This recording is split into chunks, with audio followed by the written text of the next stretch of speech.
ABC One Television. ABC One Television. Le leader en actualité. Très heureuse de se retrouver encore une fois. Un grand merci à tous les téléspectateurs qui nous suivent à partir de ABC One. Abonnez-vous massivement, likez, aimez la vidéo et vous ne serez pas dessus. Cette émission fait plaisir précisément à Maman Chantal et à son mari. Et cette émission fait plaisir précisément à Fabien Poyi. Cette émission qu'on dit souvent, émission Olondeko Eko Kanina Yo, Eko Kanina Bisonyo Sotuto. Mais ça n'a toujours kolobake.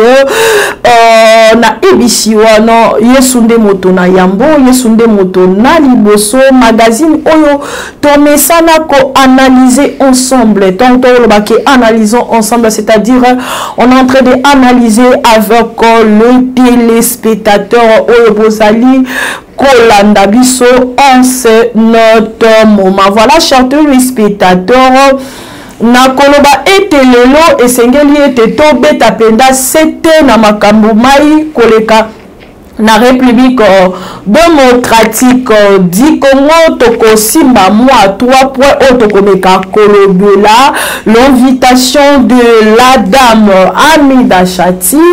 C'était depuis hier et puis on va essayer encore de citer ngana kobengango ce fameux loi 3 fameux lois oyo ya Obeminaku avec Sakata, le député Sakata, et puis on va essayer encore de voir parce que le ministre de la justice Amekaki Kondima Louawana, et puis on va essayer encore de toucher et de balader encore une fois la décision de l'artiste Fally Ipupa sur les réseaux sociaux encore, et puis voilà encore une fois avec cette situation de Moïse Mbie. Voilà, chers téléspectateurs, je commence avec madame Hamida Chati. Madame Hamida Chati azalaki interpellé hier na parquet ya limete o tobenga kango parquet ya matete bisika o Vital Kamerhe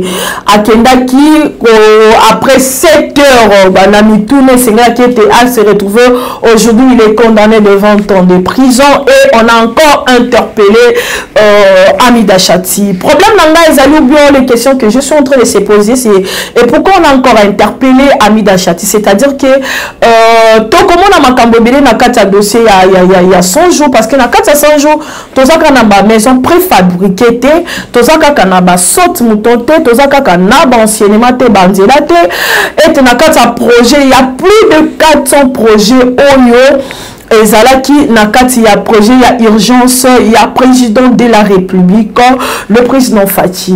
Hamida Chati a y été, selon ses avocats, balobi était azali maladie suite ya maladie moko moyen à se représenter na parquet ezalité. Ngana mituni est-ce que ezali été Hamida kobanga ete azonga te ndenge mobali na azonga kite lelo aza condamné de 20 ans na kotuna madame Hamida. Réellement, elle est malade, comme les gens le disent, ou comme les avocats le disent. Est-ce qu'elle est réellement malade? Et pourquoi la justice interpelle encore l'épouse de Kamerhe au moment où son mari est condamné de 20 ans, au moment où bah, confixé biloko surtout il y a bango ba bien surtout au bango aleki na confixé. Est-ce que les témoignages ya mama Hamida na kati ya kosamba na eto babengisa qui il parlait de 820 quelques 2 millions de dollars wazwaki cadeau, elle parlait encore de 33 millions d'euros, elle parlait encore de je crois 15 000 francs CFA, elle parlait encore de Jeep 4x4 et puis elle parlait encore ou bien la nene baki kotunaye coordonnatrice ndako dengami ndako batuna ki espace ngindu est-ce que ça suite na nene asamba kete ba moni balandeli ba moni pena malonga ezali te na kati parce que on nous dit que il y a un transfert qui se faisait entre Hamida et JB Piana. On ne sait pas trop de commentaires sur ça parce que Tokozela était Amida a se représenté na parquet à Matete, ils ont limité na 4e rue comme ça. Ensuite, on va revenir pour en parler de cette situation de Amida Chati. Baki maka justice te maman Amida Chati, que je vous respecte, tu es une femme. Je n'accepte jamais batoyo bako finga yo na kata ba réseaux sociaux, mais on fuit pas la justice, il faut se représenter. Qu'est-ce qui se passe? Pourquoi tu as interpellé au moment où Mobali Nayo a été condamné de 20 ans de prison? Je reviens encore sur le 20 ans de caméra, mais j'ai touché 3 points. Oh, caméra méga qui kolobalobi yote. Soki maman Amida lengela bana pesa bango moral parce que ngai basi ba condamné ngai. Et pourquoi caméra disait cela? Et caméra eba qui était ba condamné. Et pourquoi caméra disait ça? Est-ce que caméra ils se sont reprochés de quelque chose?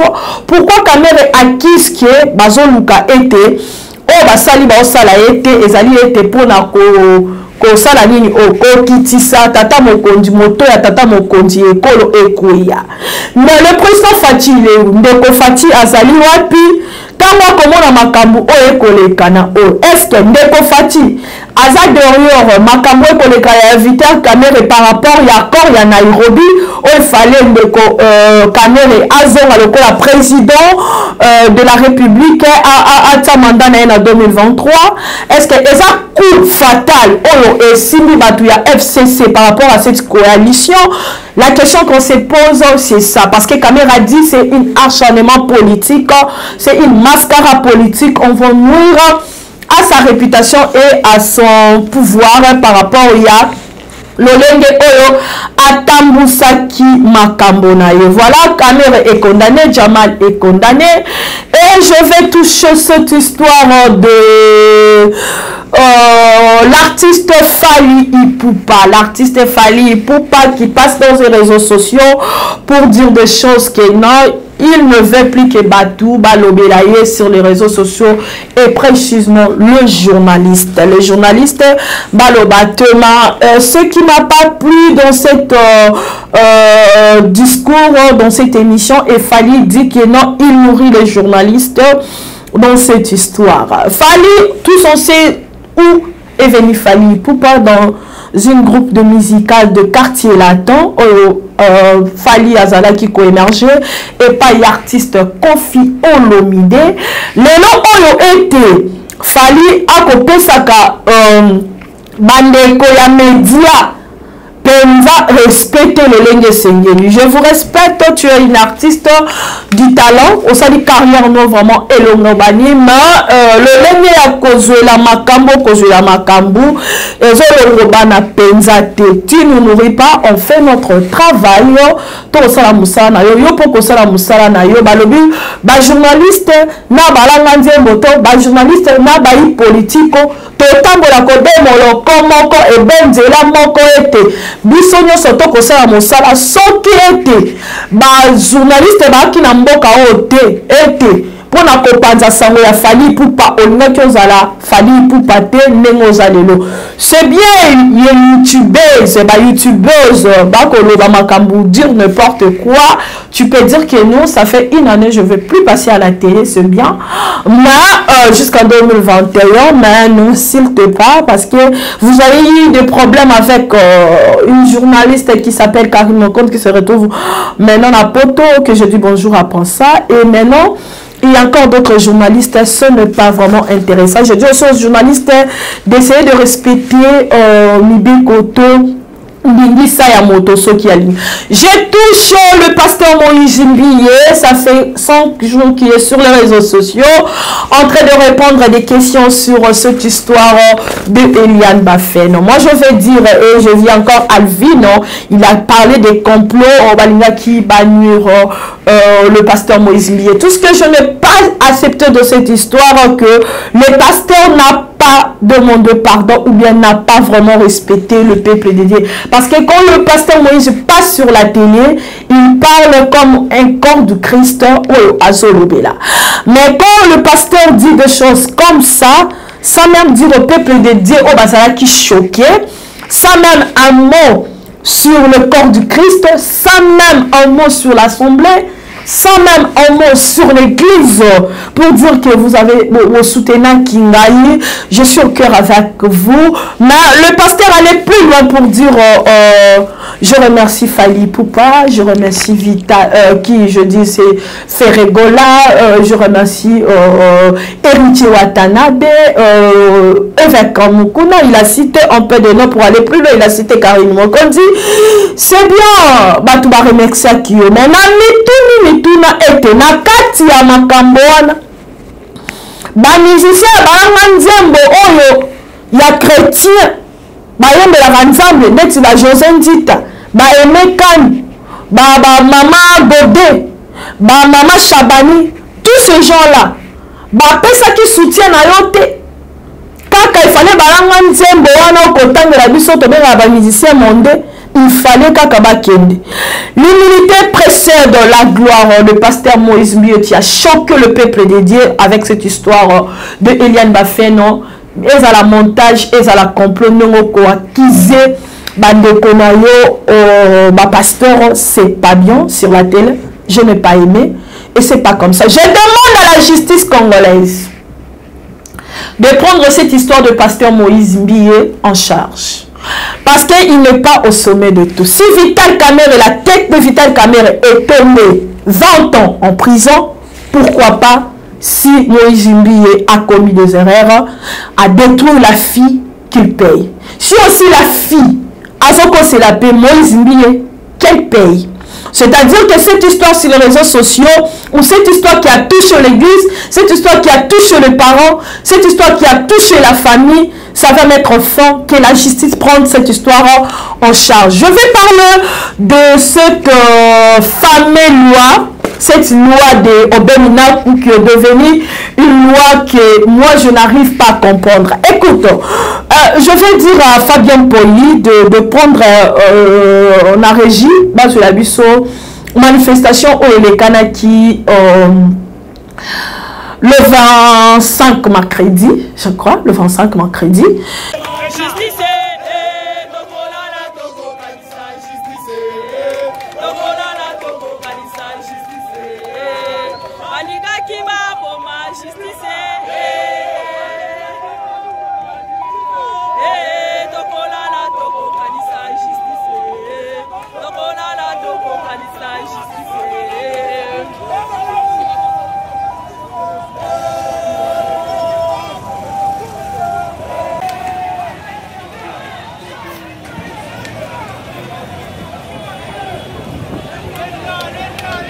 Population qui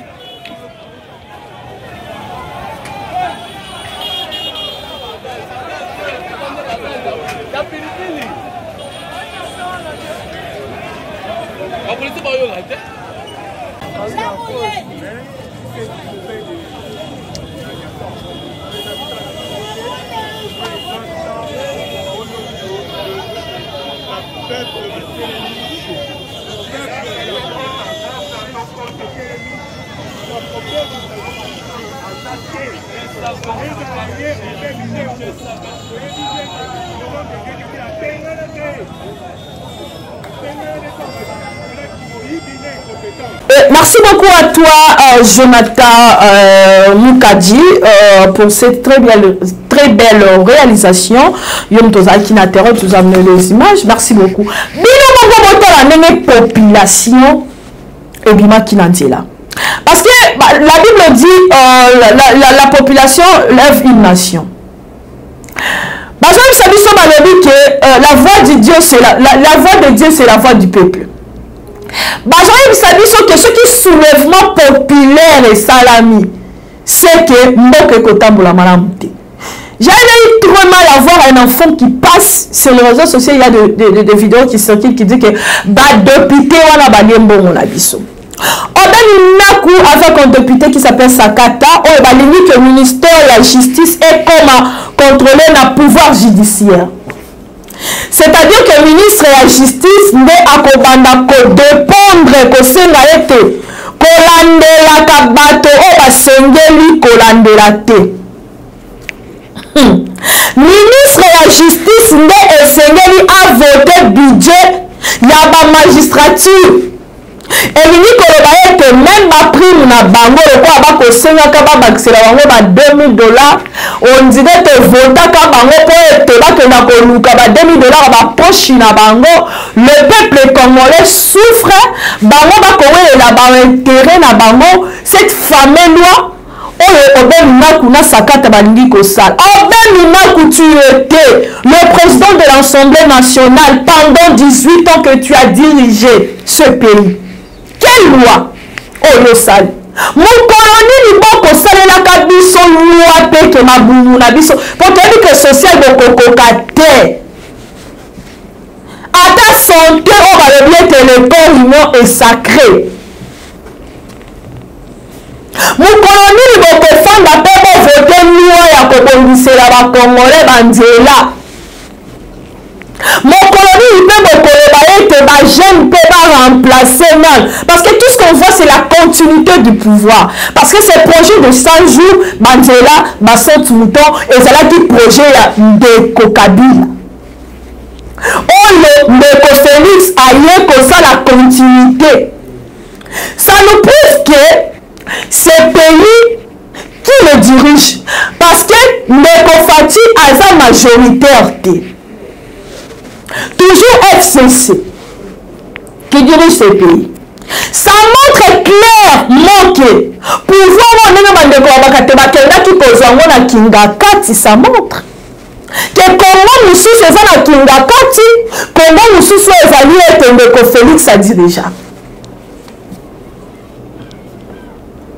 Baligné des cours constitutionnels, ezala na juge, 9 juges, dont 3 bazala pour désigner un chef de l'État.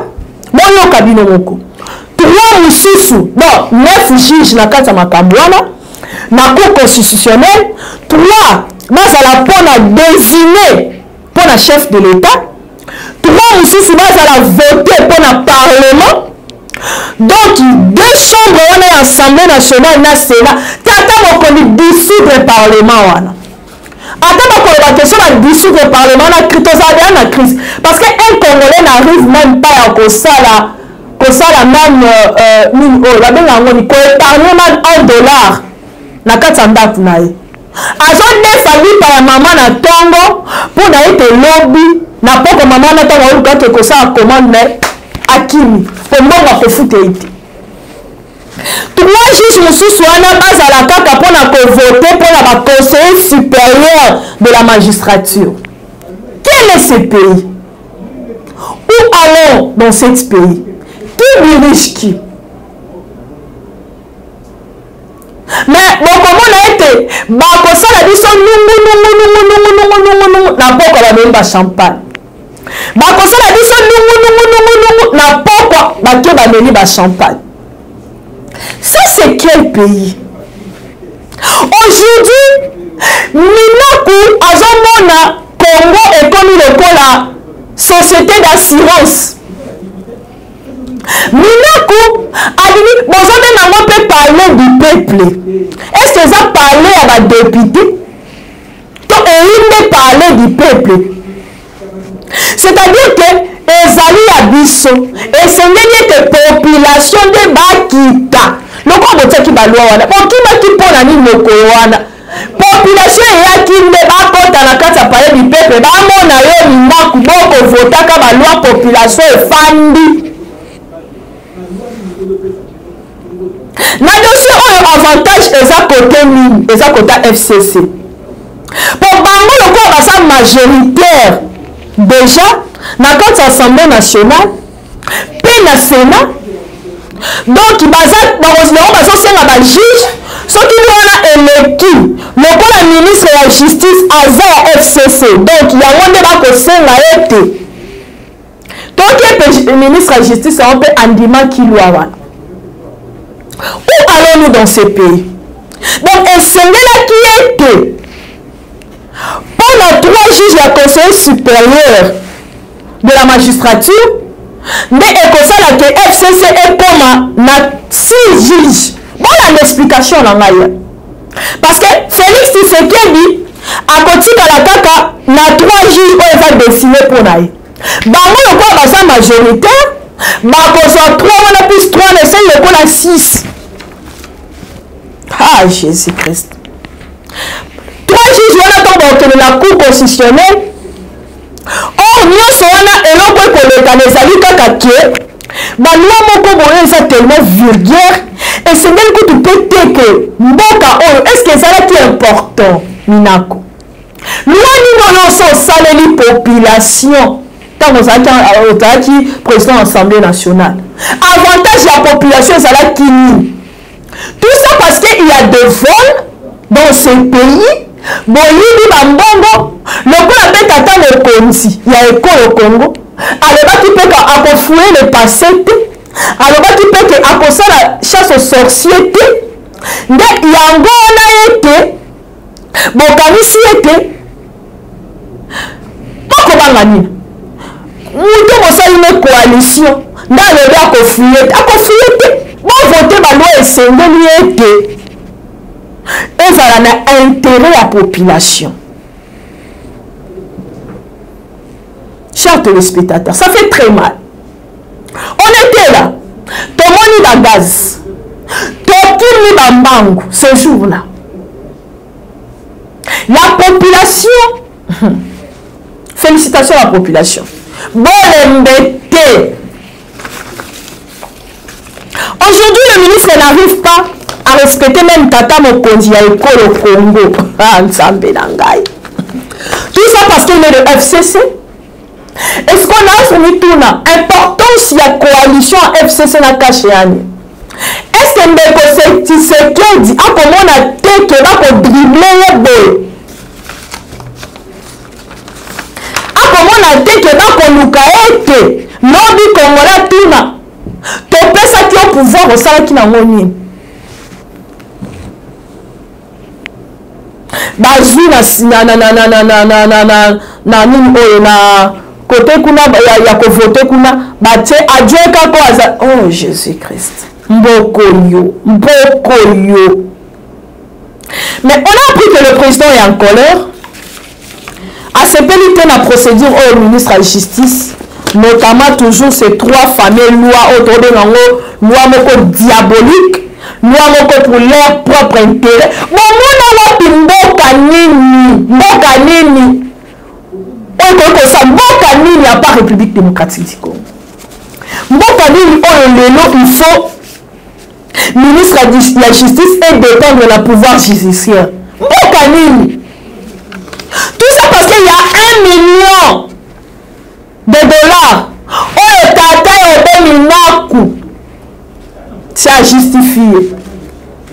On parle de 32 millions. Yasmiel. On parle de décès de Bukangalojo. Boebi. Bino bato boyambo wamboka. Boebi. Nakosenga na ndeko fati fouiller le passé. Nakosenga na ndeko fati kanga bango.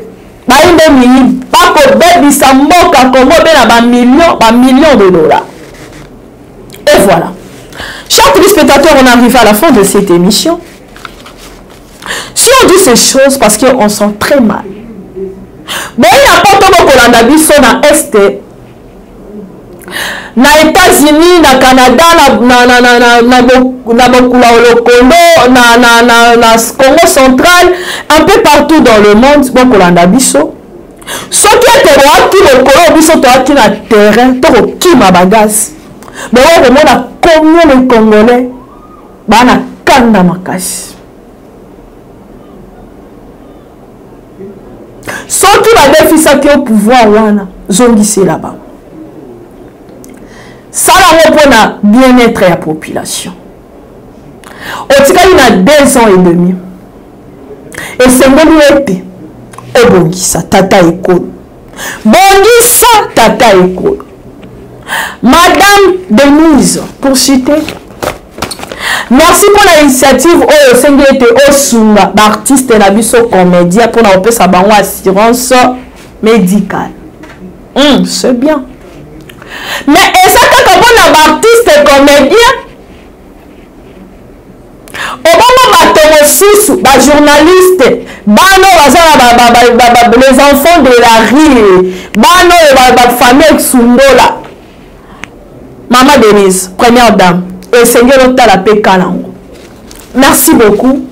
Et on arrive à la fin de cette émission. Merci à Maman Chantal. Merci à tous les téléspectateurs au Bazala qui branchent pour suivre cette émission. Analysons ensemble. Tokomina Noute, Malembe Malembe. Tokoko Makaka. Analysons ensemble na ABC1. Yesu nde moto na liboso to rana pour na ko défendre ba anti-valeur. Toza wana pour na ko défendre ba anti-valeur. Oye ko le kanate na kati ya mboka. O tokolemba te boko kanga bokolemba. Tokoloba kaka. Merci beaucoup à Jonathan. D'ailleurs, cette caméra. Merci à Fabien Poy pour cette réalisation. Merci à Chic Moukadi pour l'assistance et pour cette coordination de cette chaîne ABC One. Et merci à Maman Chantal et un bon week-end à tous les téléspectateurs de ABC One. Yesu Nemoto Naliboso. Moi et vous, on se retrouve prochainement